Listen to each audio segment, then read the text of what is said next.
Good morning, শুভ সকাল। আমি বলাকার Tapan. Vietnam ভ্রমণের আজ দ্বিতীয় পর্ব। যথাযথ সকালবেলায় ব্রেকফাস্টের টাইম, অবশ্যই বহু রকমের খাবার।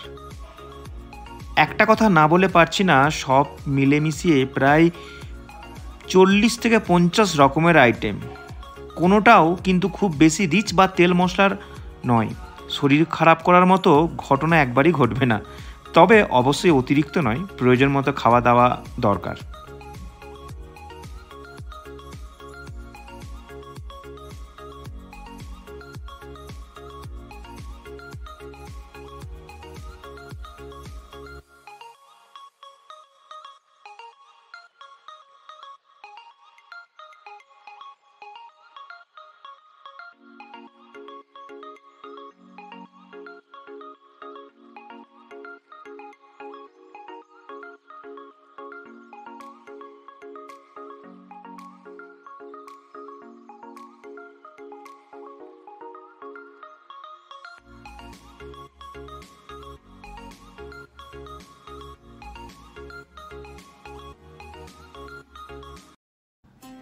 ব্রেকফাস্ট করে বেরিয়ে পড়লাম ভিয়েতনামের রাজধানী হানয় শহরের সাইট সিনে, বলাকার 51বর্তী পরিবারের বন্ধনে। এবারের ভ্রমণ সাথীদের টাইম নিয়ে কোনো প্রবলেম ছিল না। যখন যেই টাইম দিয়েছি একদম সেই টাইমে সবাই রেডি হয়ে যেত। সেই ক্ষেত্রে আমাদের ভ্রমণের সুবিধা হয়েছিল, প্রতিটা স্পট আমরা কমপ্লিট করতে পেরেছিলাম। ছুটে চলা বাসের দুপ্রান্ত দিয়ে দ্রুত সরে যাওয়া এক আধুনিক শহরের জনজীবন।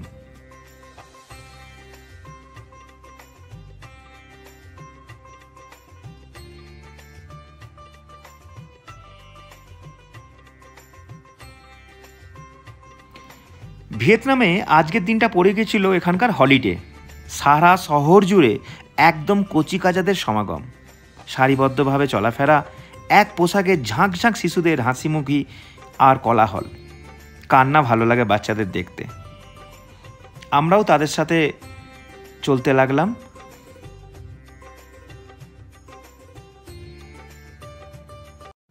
এখানে টিকিট কাউন্টারে বেশ কিছুক্ষণ দাঁড়াতে হয়েছিল, কারণ এত পরিমাণ হলিডের জন্য ভিড় হয়েছিল। বেশিরভাগই ছিল এখানকার কচিকাচাদের দলের ভিড়। তো যাই হোক, আমরা প্রথমে যে এলাম আমরা ভিয়েতনামের লোকাল সাইট সিনে আর্মি মিউজিয়াম। বিশাল এলাকা জুড়ে সরকারি উদ্যোগে গড়ে তোলা হয়েছে এই মিউজিয়ামটি, ভিয়েতনাম যুদ্ধের ঐতিহাসিক স্মৃতি ও স্মারক হিসেবে।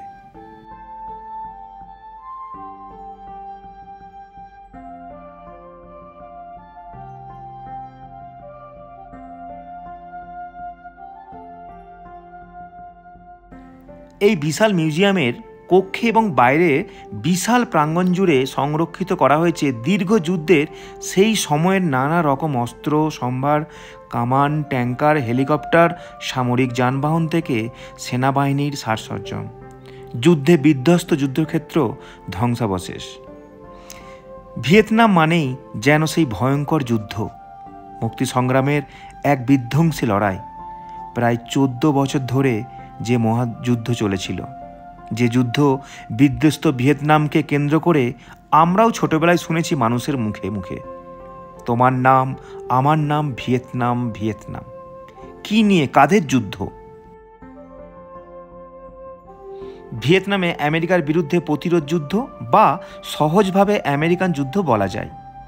1955 সালের 1 নভেম্বর থেকে 1975 সালের 30 এপ্রিলে সাইগনের পতন পর্যন্ত ভিয়েতনাম, লাওস এবং কম্বোডিয়ায় চলাকালীন এক দীর্ঘমেয়াদী সংঘাত। এটি ছিল দ্বিতীয় ইন্দোচীন যুদ্ধ এবং সরকারিভাবে উত্তর ভিয়েতনাম ও দক্ষিণ ভিয়েতনামের মধ্যে লড়াই। সোভিয়েত ইউনিয়ন, চীন এবং অন্যান্য কমিউনিস্ট মিত্রদেশ উত্তর ভিয়েতনামকে সমর্থন করেছিলেন। অন্যদিকে মার্কিন যুক্তরাষ্ট্র, দক্ষিণ কোরিয়া, ফিলিপাইন, অস্ট্রেলিয়া, থাইল্যান্ড এবং অন্যান্য কমিউনিস্ট বিরোধী মিত্রদেশ দক্ষিণ ভিয়েতনামকে সমর্থন করেছিল, যা 1973 সালে মার্কিন যুক্তরাষ্ট্রের প্রত্যক্ষ জড়িত থাকার মধ্য দিয়ে যে মরণঘাতী ধ্বংসাত্মক যুদ্ধ 19 বছর ধরে চলেছিল। এই রক্তাক্ত যুদ্ধে ভিয়েতনামের জয়লাভ বিশ্বের ইতিহাসে এক সফল মুক্তিযুদ্ধ পরিচয় নিয়ে সারা জীবন চর্চা হবে। নমস্কার, এবং কোলাঘাটের চলতেই থাকবে। সংস্কারের পরিবার প্রায় 24 জন মানুষ আমরা ভারতবর্ষ থেকে এসেছি এই ভিয়েতনামেতে। প্রথমে আমরা শ্রদ্ধা জানালাম পৃথিবীর ইতিহাসে মুক্তি সংগ্রামের যে আন্দোলন, যে রক্তাক্ষয়ী যুদ্ধ প্রায় 19 বছর ধরে চলেছিল, সেই শহীদদের উদ্দেশ্যে শ্রদ্ধা জানাতে।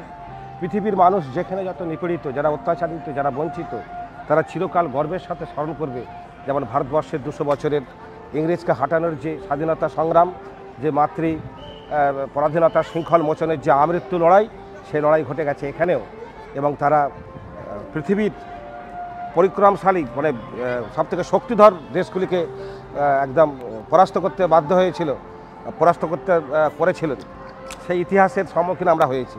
সেই বিমান, সেই মর্টার, সেই লাঞ্চার, সেই ধ্বংসস্তূপ সব দেখতে পাচ্ছি আমরা এখানে।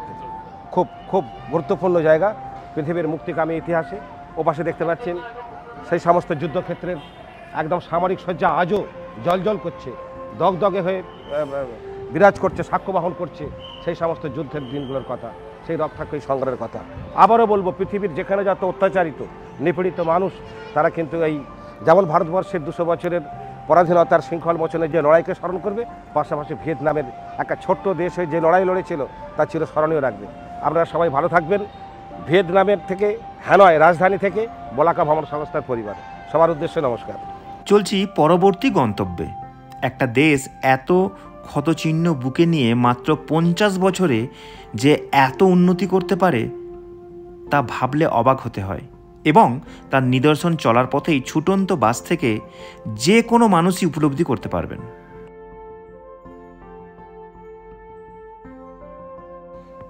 চলার পথে আমরা কিছুক্ষণের জন্য আর্ট মিউজিয়ামে ভিয়েতনামের হস্তশিল্পের সম্ভারে গেলাম। এখানে শিল্পীরা রং তুলি এবং বিভিন্ন সামগ্রীর মাধ্যমে অসাধারণ সব শিল্পকলা ফুটিয়ে তুলছেন। আমরা বেশ কিছুক্ষণ এখানে সময় কাটাচ্ছি এবং ভালোও লাগছে।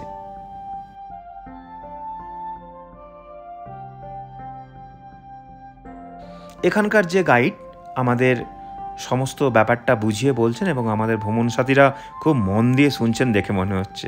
তো যাই হোক, শুনতে তো হবেই, কারণ এরপরে বেচাকেনার ব্যাপার আছে।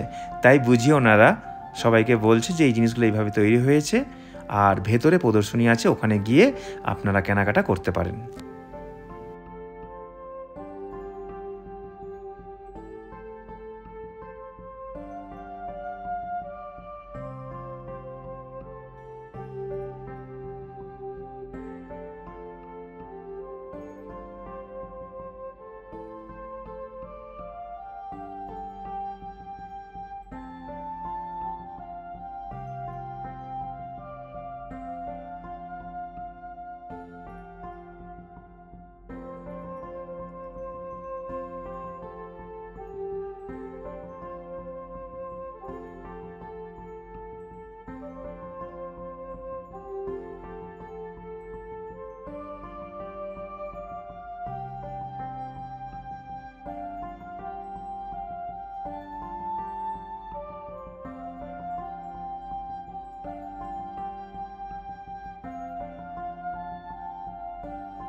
ভেতরে চলছে বেচাকেনার আসর, তবে দামটা বড্ড বেশি মনে হলো।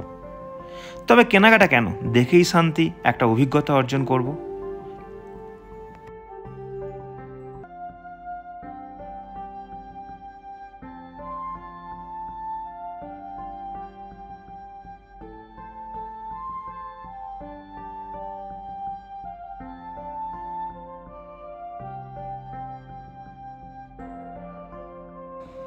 আমরা ওখান থেকে তারপর চলে এলাম হোচিমিন কমপ্লেক্স, এবং গেট এন্ট্রির পরেই খুদেগুলোকে দেখে সত্যি শান্তি।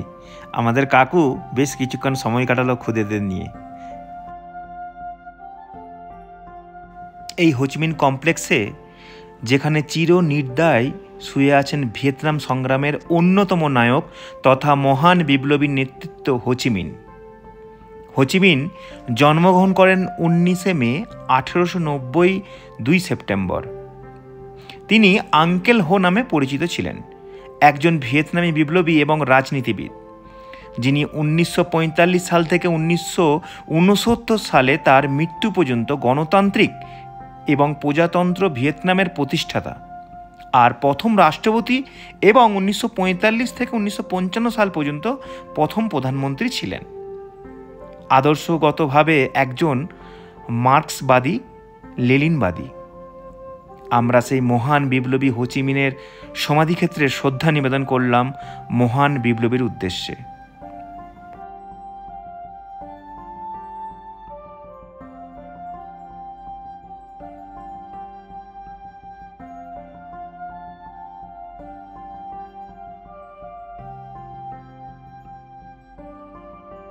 সাইসিন করতে করতে প্রায় দুপুর, আর দুপুর মানে বাঙালির খাওয়া দাওয়া। যে কোনো বিদেশ ট্যুরে মাছে ভাতে বাঙালির এই এক সমস্যা, সে দেশেই হোক আর বিদেশে। তবে আমরা খুঁজে পেতে আগে থেকেই ইন্ডিয়ান রেস্টুরেন্টের ব্যবস্থা করেছিলাম, ফলে লাঞ্চ আর ডিনার মিলে প্রায় 8টি ইন্ডিয়ান রেস্টুরেন্ট আমাদের করতে হয়েছিল। নিত্য নতুন খাদ্য থেকে বুফে সিস্টেমে এবং আহারাদির উপস্থাপনা ছিল নজর কাড়ার মতো। যাই হোক, মোটামুটি ঘরের সাহায্য পাওয়া তো মুশকিল, কিন্তু বাঙালিয়ানা। আর সত্যি খাদ্যের কোয়ালিটি যথেষ্ট ভালো ছিল। তো আমাদের খাওয়া দাওয়াতে একটু আমরা অসুবিধায় আমাদের পড়তে হয়নি। সমস্ত ইন্ডিয়ান যে রেস্টুরেন্টগুলো ছিল ম্যাক্সিমাম পাঞ্জাবের কুক ছিল, সেই ক্ষেত্রে খাবারের টেস্টটা সত্যি খুব ভালো ছিল।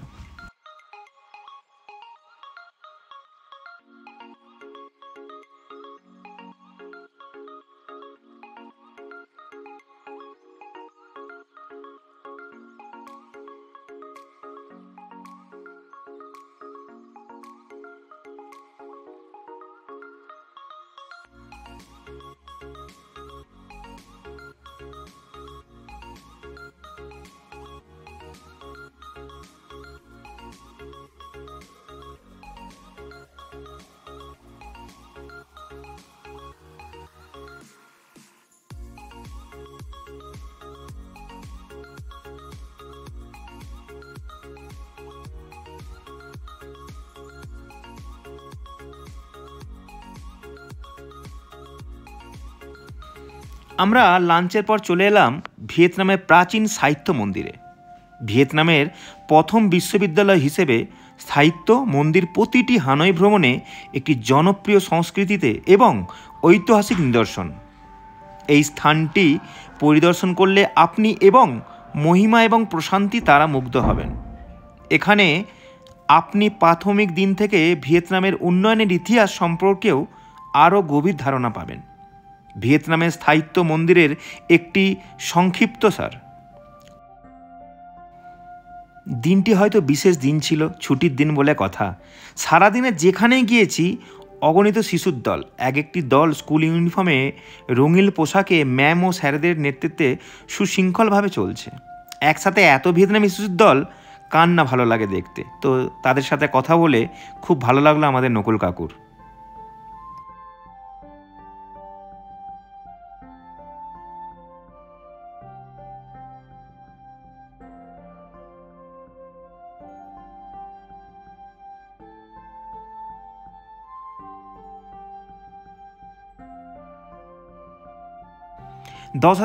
সালে সম্রাট লি থ্যান টং চীনা দার্শনিক কনফুসিয়াসের উপাসনার জন্য স্থায়িত্ব মন্দির প্রতিষ্ঠা করেছিলেন।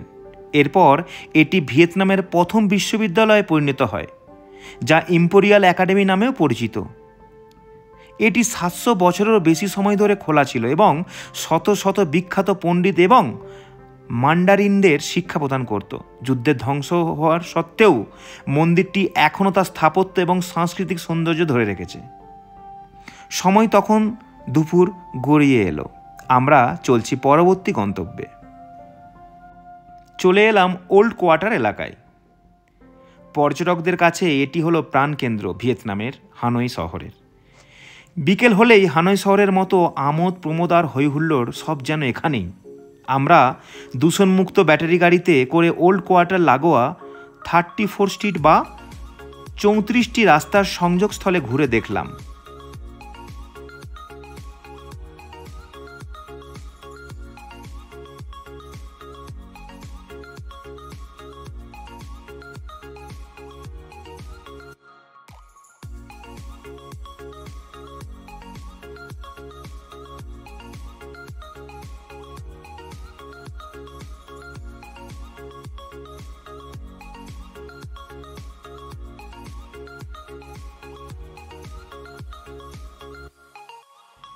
বেশ কিছুক্ষণ ঘোরার পর আমরা ওল্ড কোয়ার্টারে ঘোরার পর আমরা দল বেঁধে একটা ক্যাফে খুঁজে বেড়ালাম।